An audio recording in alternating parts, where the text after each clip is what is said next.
The red warning lights flashed across the engine room as Catherine Moore's hands moved quickly over the controls. The ship shook again. Another hit from the alien weapons. A terrible sound of metal tearing came from below. "Mom, what's happening?" A small voice called out from the communication panel. "Stay where you are, Lily. Remember our safe spot? Stay there until I come get you," Catherine said, trying to keep her voice calm for her 5-year-old daughter. The starship Intrepid was under attack. No one had seen the enemy ships coming. The aliens, creatures humans called Vraxians, had appeared from nowhere and started firing. Catherine looked at the reactor readings and her heart sank. The main core was damaged. If it wasn't fixed now, the whole ship would blow up, everyone would die, the crew, the families, her little Lily. "Engine room. What's your status?" Captain Diana Rogers' voice came through the speakers.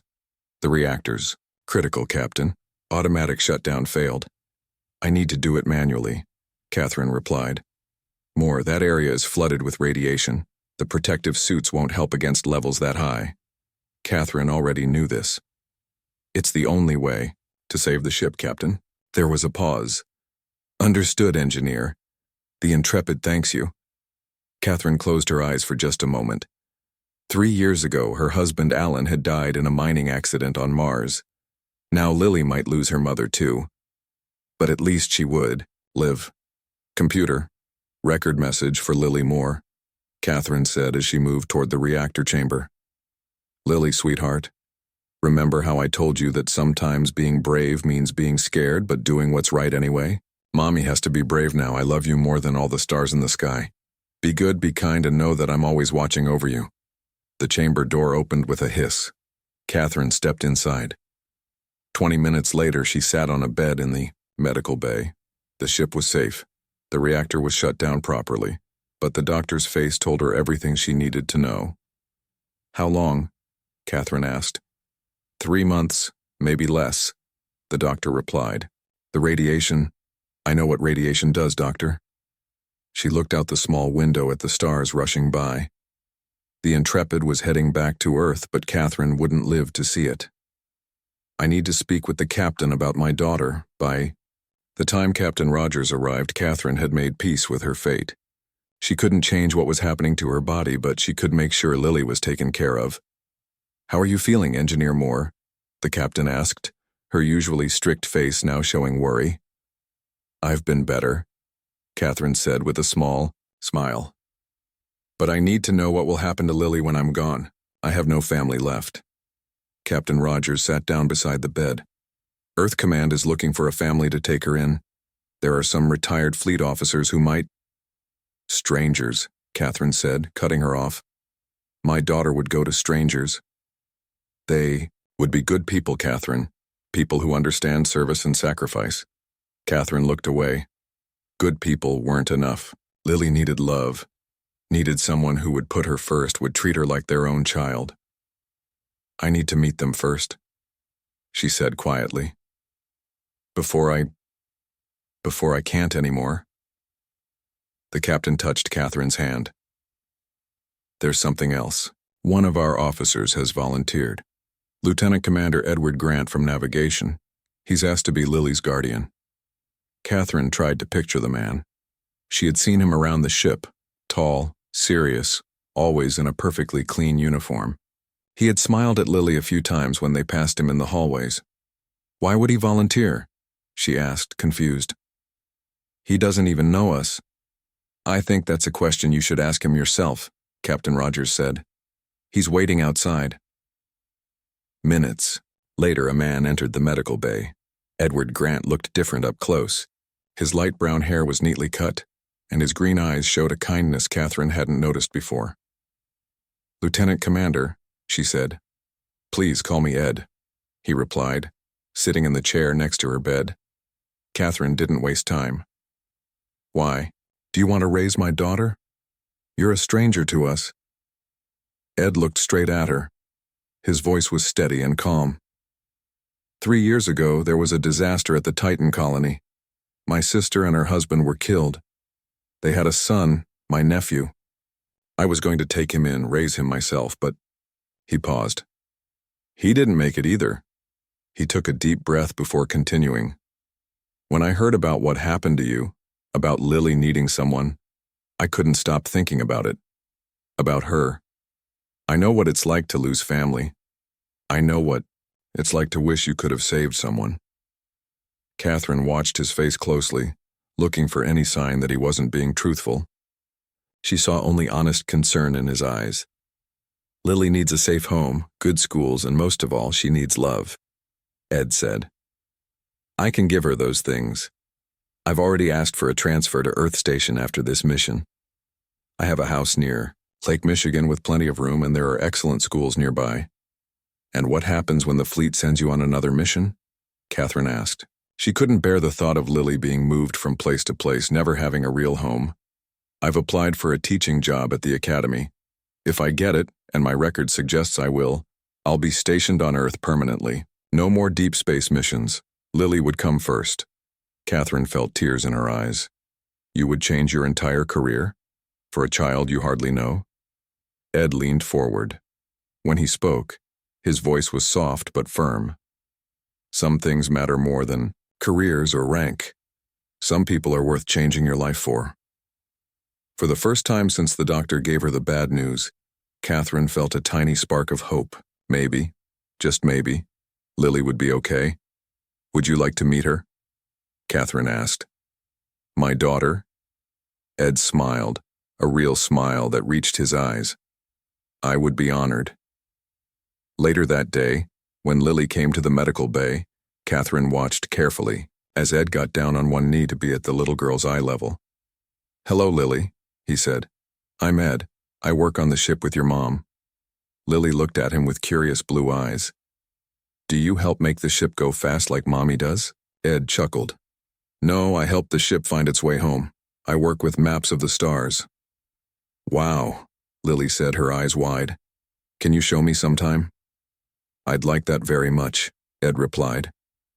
As they talked, Catherine saw something she hadn't expected, a natural ease between them. Ed didn't talk down to Lily or treat her like a baby. He listened to her stories and answered her questions with patience. When a nurse came to take Lily back to their quarters for dinner, Catherine turned to Ed. She likes you, she said simply. She's a special child, Ed replied. Smart, curious, like her mother. Catherine looked down at her hands. They were already showing signs of the radiation damage. Soon the sickness would get worse. She didn't have much time. I'd like to get to know you better, she told Ed. If you're going to be her father, I need to be sure. Ed nodded. Ask me anything, I'm an open book. And for the first time in weeks, Catherine felt like she could breathe a little easier. She still feared death. She still ached at the thought of leaving Lily.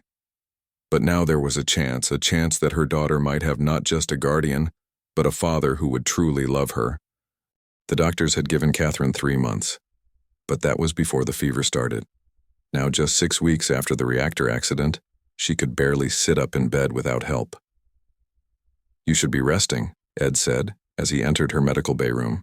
He carried a small box under his arm. Catherine shook her head. I'll have plenty of time to rest soon. Time with Lily is more important now. Ed didn't argue.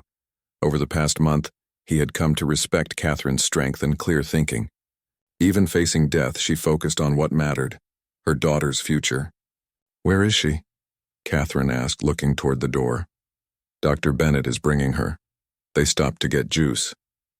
Ed placed the box on the table beside her bed. I brought something. Photos of my home on Earth so you can see where Lily will live. Catherine opened the box. Inside were printed photos, not digital ones. Ed's house was bigger than she had imagined, a 2-story home with large windows and trees in the yard. One photo showed the view from the back porch.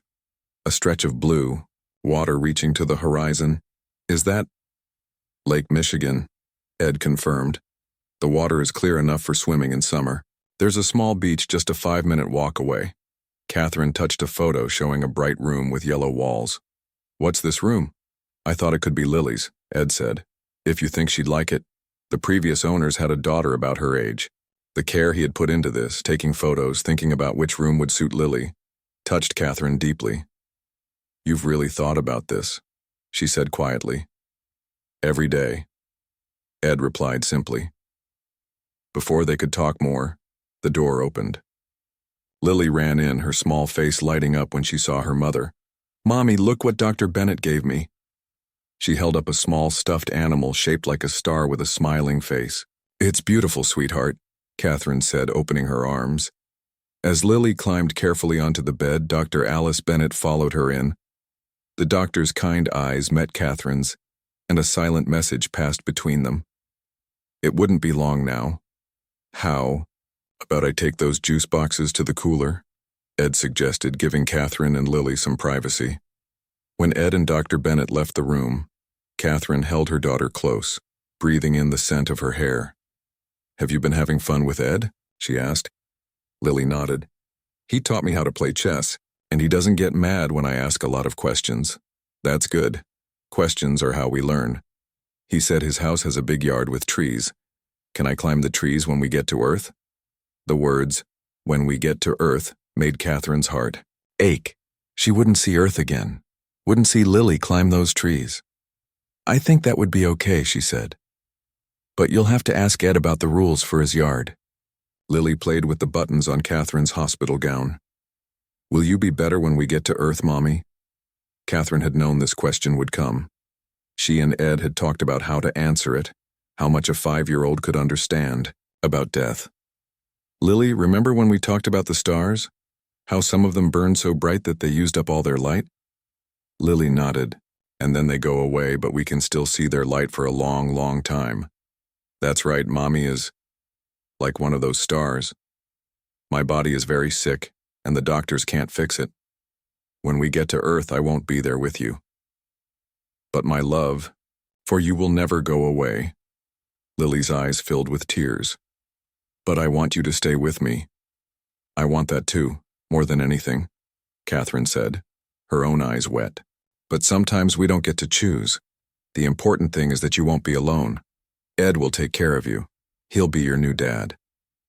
"But I already have a dad. He's with the angels." Catherine smiled sadly. "Yes, you do. And now you'll have 2 dads, your first dad who loved you very much and Ed who will love you and take care of you now." Lily thought about this, her small face serious. "Will Ed read me stories like you do?" "I think he would if you ask him." "Will he know how to fix my hair like you do?" Catherine laughed softly. "Maybe not at first. You might have to teach him." For the next hour they talked, about Earth, about the future, about memories Catherine wanted Lily to keep. Then Lily's eyes began to droop, tired from the emotions and excitement. "Why don't I take her back to the cabin so you can rest?" Ed suggested. When he returned, Catherine nodded gratefully. As Ed picked up the sleeping child, Catherine caught his arm. "She asked if you'd read her stories," she said. "And if you'd learn to fix her hair." Ed's eyes softened. "I'll learn anything I need to. I promise." After they left, Dr. Bennett came, back to check Catherine's vital signs. "The pain is getting worse, isn't it?" the doctor asked quietly. Catherine didn't deny it. "How much longer?" "A week. Maybe 2. Catherine closed her eyes. The Intrepid would reach Earth in 10 days. It would be close. In the end, Catherine lasted longer than anyone expected. The Intrepid docked at Earth Station, and medical teams transferred her to a hospital in Chicago. Ed had taken emergency family leave to stay with her and Lily during the transition. The hospital room had large windows that showed the city skyline and, in the distance, the blue waters of Lake Michigan. On her 3rd day there, Catherine asked Ed to bring the legal papers. "Are you sure?" he asked. "We could wait." "No more waiting," she said firmly. "I need to know this is done." So Ed brought the documents that would make him Lily's legal guardian after Catherine's death. A lawyer from the fleet was present, as was Dr. Bennett, who had taken a special interest in the case. "Do you want to read through them first?" the lawyer asked. Catherine shook her head. "Ed and I have discussed everything. I trust him." Her hand shook as she signed her name, but her mind was clear and certain. When it was done, a weight seemed to lift from her shoulders. That evening, Ed brought Lily to visit. Catherine was having a good day, less pain, More energy. She asked Ed to take Lily to the hospital garden while she talked with Dr. Bennett. I need a favor, Catherine told the doctor. There are things I want Lily to have when she's older. Messages I've recorded for her birthdays, my journals. Will you make sure Ed gets them? Of course, Dr. Bennett promised. And I'll check on Lily regularly. Make sure she's adjusting well. Catherine took the doctor's hand. Thank you for everything. When Ed and Lily returned from the garden, Lily was excited to show her mother the flowers they had found. Look, Mommy, yellow ones and purple ones and these tiny white ones that smell sweet. Catherine smiled. They're beautiful, sweetheart. Did you thank Ed for taking you to see them? Lily nodded. He said we can plant flowers at his house. Our house, she corrected herself. Our house. The words both hurt and healed. Lily was already beginning to accept her new life. That night, after Lily had fallen asleep in the chair next to Catherine's bed, Ed gently covered her with a blanket. She's strong, like you, he said softly. Catherine watched her daughter's peaceful face. She'll need that strength. I'll remind her where it comes from. Who gave it to her? 3 days later, on a bright autumn morning, Catherine held her daughter one last time. The pain was constant now, her body failing quickly. Remember, I love you more than all the stars in the sky, she whispered to Lily. I love you to the stars and back, Lily replied, their special saying. Ed carried the crying child from the room, his own face wet with tears. He whispered promises Catherine couldn't hear, but she knew what they would be. To love Lily, to protect her, to tell her about her brave mother. As the door closed behind them, Catherine looked out the window at the blue sky. She had saved her ship. She had found a father for her daughter. She had given everything she could. Now finally she could rest. Hours later, as the sun began to set over the lake, Catherine Moore's fight ended. Ed stood by her side, keeping a promise he had made to her. She would not die alone.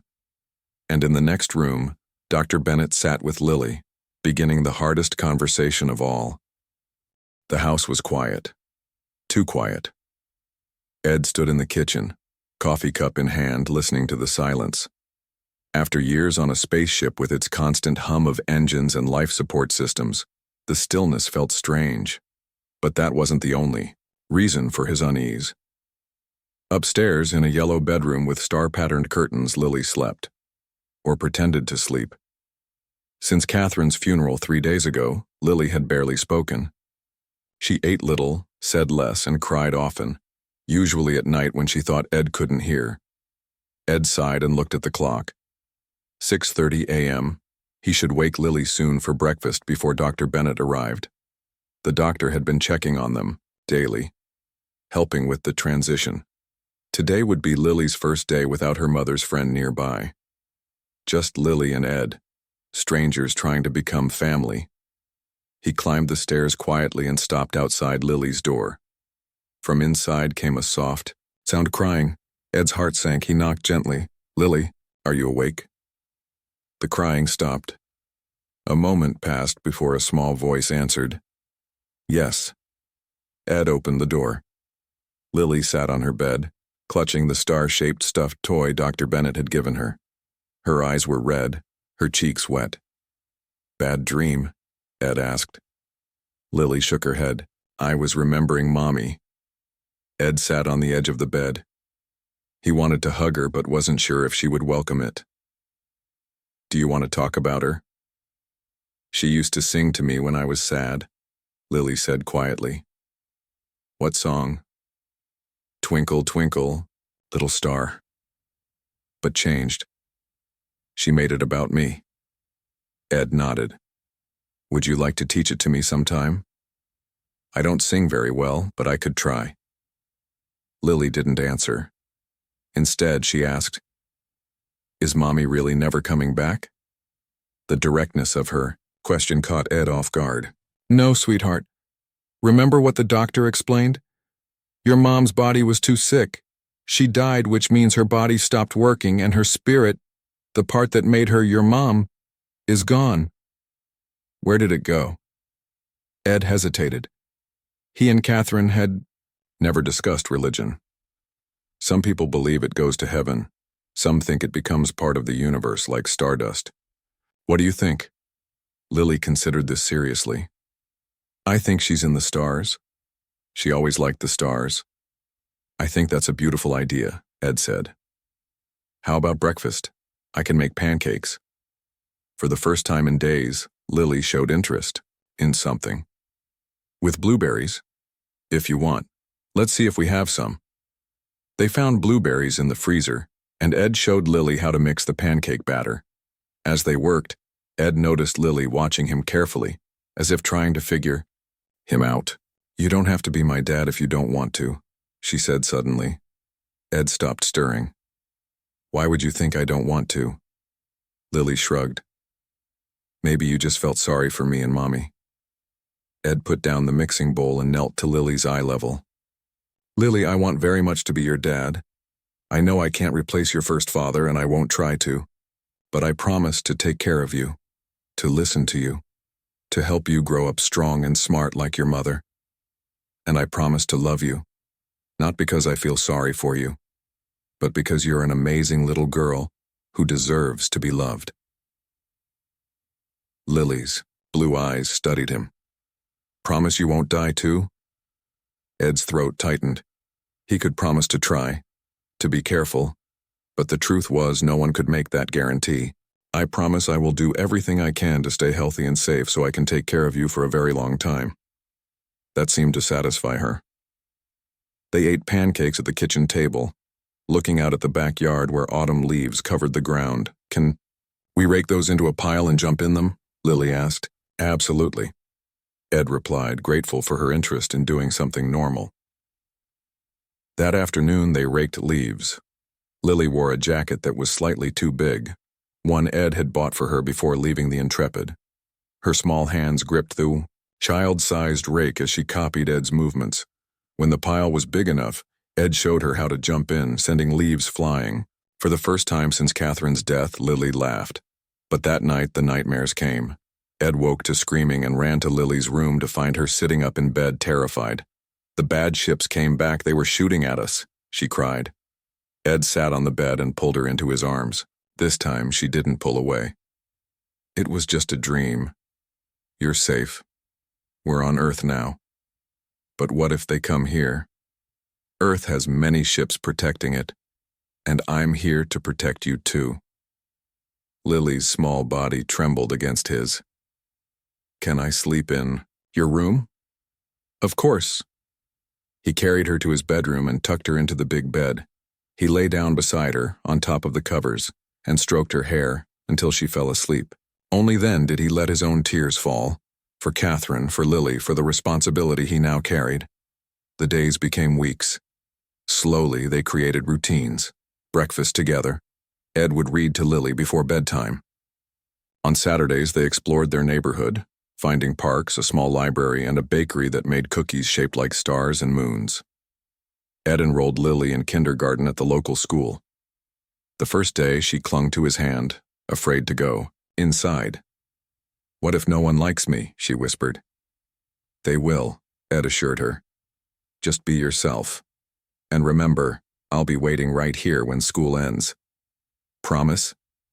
Promise.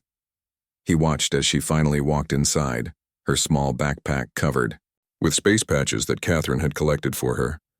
That evening, Lily talked excitedly about her teacher, Mrs. Carter, and a girl named Olivia who had shared crayons with her. One rainy evening in October, a month after Catherine's death, a thunderstorm rolled in from the lake. The first loud crash of thunder sent Lily racing into the living room where Ed was reading. The sky giants are bowling, Ed said, remembering Catherine's words. Lily's eyes widened in surprise. That's what Daddy used to say. Mommy told you? Ed nodded and patted the couch beside him. Your mom told me lots of things about you, so I could take good care of you. Lily climbed up next to him, pulling a blanket over them both as the storm raged outside. I miss Mommy. I know, I miss her too. But I'm glad you're my new dad. Ed's heart swelled. I'm glad too, Lilypad. Later that night, After Lily was asleep in her own bed, the storm having passed, Ed sat at his desk looking at the forms from the academy. They had approved his request to teach navigation and tactical operations. Classes would start in January, with hours that would allow him to drop Lily at school and pick her up afterward. Next to the forms was a small box containing the items Dr. Bennett had given him after Catherine's death. Data cards with messages Catherine had recorded for Lily's future birthdays, journals from her time on the Intrepid, photos of Lily as a baby with both her parents. Ed opened the box and picked up one of the data cards labeled, "For Lily's 6th birthday." He didn't read it, it wasn't meant for him, but he held it carefully, knowing how precious these connections to Catherine would be for Lily as she grew up. A noise from down the hall made him turn. Lily stood in the doorway, clutching her star. "Toy? Bad dream again?" Ed asked. She nodded. "Can I stay with you?" "Come here," Ed said, opening his arms. Lily climbed onto his lap, her head resting against his chest. "Will you tell me a story about Mommy?" Ed thought for a moment. "Did she ever tell you about the time she fixed the Intrepid's cooling system using only spare parts and her engineering genius?" Lily shook her head, eyes wide with interest. "Well, it happened about a year before you were born." As he told the how story, Ed watched Lily's eyes grow heavy with sleep. By the time he finished, she was dozing against him, her breathing slow and even. Carefully, he carried her back to her bed. Looking down at her sleeping face, Ed felt the weight of his promise to Catherine. He would give this child everything she needed, a home, an education, stability, but most importantly, he would give her love, not as a replacement for the parents she had lost, but as a bridge between her past and her future. Ed bent down and kissed Lily's forehead. "Good night, Lily Pad," he whispered. "Your mom would be so proud of how brave you are." And somewhere, among the distant stars, Ed liked to think that Catherine was watching over them both. 10 years passed. Lily Moore Grant grew from a shy, grief-stricken child into a confident, intelligent teenager, with her mother's quick mind and her biological father's artistic talent. Ed had kept his promise to Catherine, raising Lily with unwavering love and making sure she knew about the parents who had loved her first. Ed's career at the academy had flourished. He was now a full professor, respected for his practical experience and innovative teaching methods. More importantly, he had been there for every important moment in Lily's life: school performances, science fairs, first day of middle school, first heartbreak when her best friend moved away. On the anniversary of Catherine's death each year, Ed and Lily would visit her memorial in the Starfleet Cemetery, leaving flowers and spending time sharing memories. This year, as Lily turned 15, Ed had something special planned. "I've been saving this for when you were old enough," Ed told Lily as they sat beside Catherine's memorial stone. He handed her a data tablet. "Your mother recorded messages for you before she died, one for each birthday until you turned 18. I've been keeping them safe." Lily's eyes widened as she took the tablet with trembling hands. "She made these for me?" Ed nodded. "She wanted to be part of your life even after she was gone. There are also some personal logs she kept during her time on the Intrepid, stories about her life, about your early years together." Tears filled Lily's eyes as she activated the tablet and saw her mother's face appear on the screen, younger and healthier than Lily could remember her. "Hello, my darling girl," Catherine's recorded image said. "If you're watching this, it means you've just turned 15. I wish more than anything that I could be there with you today." Ed moved a short distance away, giving Lily privacy as she listened to her mother's message. When it ended, Lily sat quietly for a long time, the tablet clutched to her chest. "She knew she wouldn't see me grow up," Lily finally said, her voice thick with emotion. "But she still wanted to be part of my life, to give me whatever she could." "Your mother gave everything she had for you," Ed said softly. "First by saving the ship and then by making sure you would be cared for and loved after she was gone." Lily wiped away her tears and looked up at the man who had raised her for the past decade. And you gave me love when I needed it most, when you didn't have to. Loving you has been the greatest privilege of my life, Lilypad, Ed said, using the childhood nickname that had stuck through the years. That evening, as they walked along the lakeshore near their home, Lily told Ed about her plans for the future. She wanted to apply to the academy, following in both her mother's and Ed's footsteps. I want to be an engineer like Mom, she explained, but I also want to teach someday, like you. I want to help people, make a difference. Ed smiled, recognizing in her the best qualities of Catherine, her courage, her intelligence, her determination to help others, along with a compassion and wisdom that were uniquely Lily's own. Your mother would be so proud of the person you're becoming, he told her. I know I am. Lily smiled back, the setting sun gilding her features. I've been thinking about something lately, she said. About family. About how sometimes the family we're born into isn't the only family we get. Ed nodded, waiting for her to continue. Mom gave me life. She saved me by making sure I would be taken care of after she was gone. But you gave me a home, a future, a father's love. Lily took a deep breath. For my 16th birthday, I'd like to legally change my name to Lily Catherine Moore Grant, to honor all my parents. Ed felt his throat tighten with emotion. I think that's a wonderful idea. As they continued their walk, the water lapping gently at the shore beside them, Ed reflected on the journey that had brought them here. 15 years ago, he had been a solitary man focused entirely on his career. Now he was a father with a remarkable daughter who filled his life with purpose and joy. Catherine had given everything for her child. In return, Ed had given love, not as a replacement for what Lily had lost, but as a continuation of it. A bridge between past and future. And in the process, he had received more than he had ever thought possible: a family, a home filled with laughter and memories, and the privilege of watching Lily grow into the person her mother had dreamed she would become. As the stars began to appear overhead, Ed pointed out the constellations to Lily, just as he had when she was small. Together, they traced the patterns in the sky, connected by love that had survived loss, transcended biology, and created a family that Catherine Moore would have been proud to see. The end.